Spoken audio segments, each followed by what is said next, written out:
Hello. I come from a slightly different background than most people here, and I was seriously dreading having to talk about economic impact, before we broke for lunch, and I was very happy to have a short note of the economic importance of creative or art before I stand on stage. Now, Julia made this really nice PowerPoint. This is not there. So she made a really nice PowerPoint presentation, much nicer than anything that an academic could come up with, so I decided to stick with it.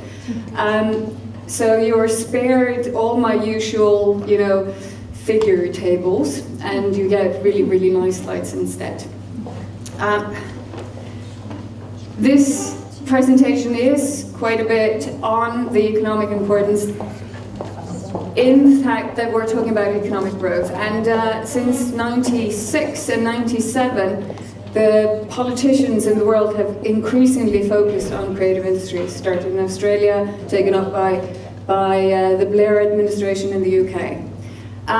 So far that UNESCO actually in 2009 rewrote its cultural framework to include culture and creative industries, recognizing the economic importance of the creative industries. Now, Julia found this interesting because we are in a situation where we have to start looking for new avenues. The financial avenue might not have worked that well.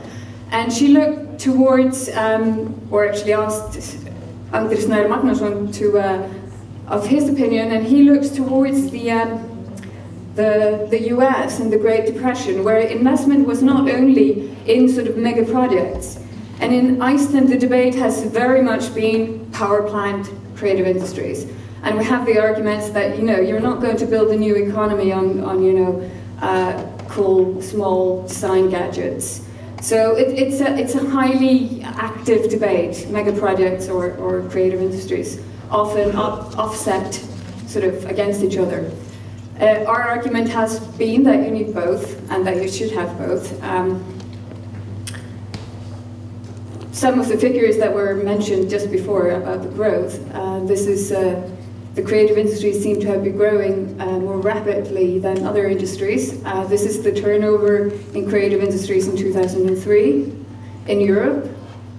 5.6 million people employed. So, I mean, we're talking about fairly significant part of the economy.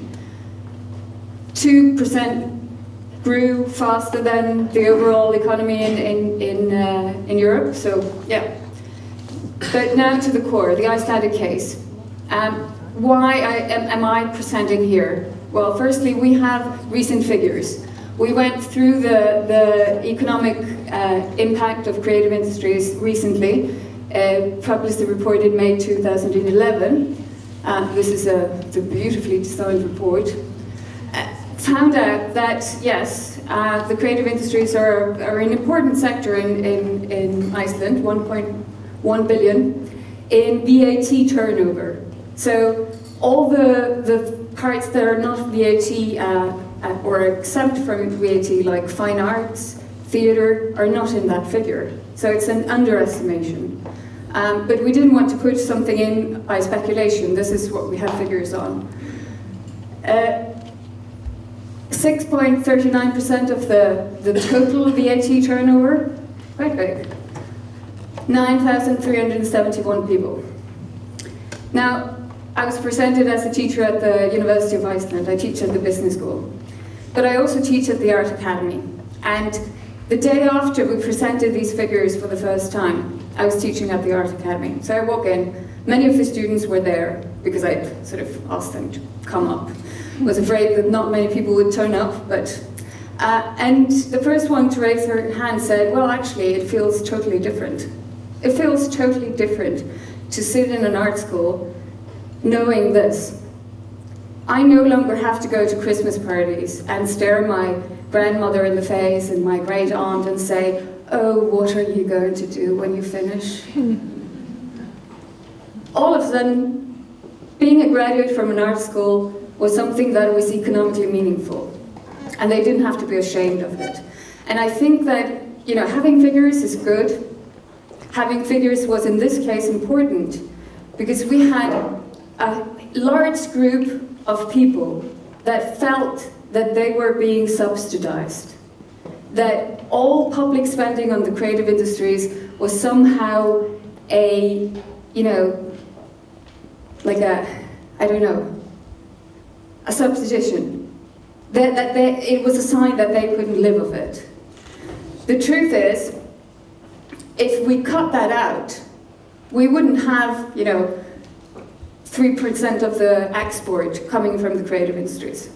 We wouldn't have computer games in Iceland, which is the majority of this, if we didn't have spending on culture. They necessarily go together. And we saw this, I'm going to skip that, I think I'm running out on time. We saw this in particular in film, where we cut down quite a bit.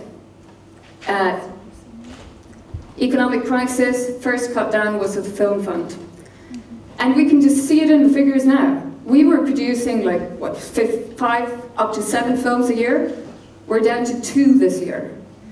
And it has been mapped that for any 1 krona the Icelandic government puts into the film industry, 2.8 come into the country from abroad.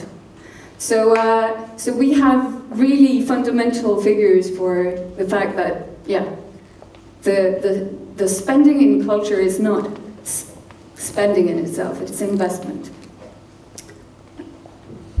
I'm sure I've finished my 7 minutes.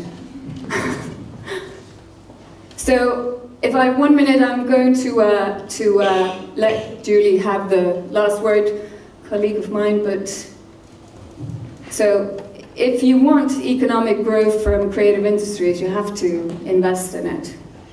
And investment isn't spending. Thank you very much. Thank you.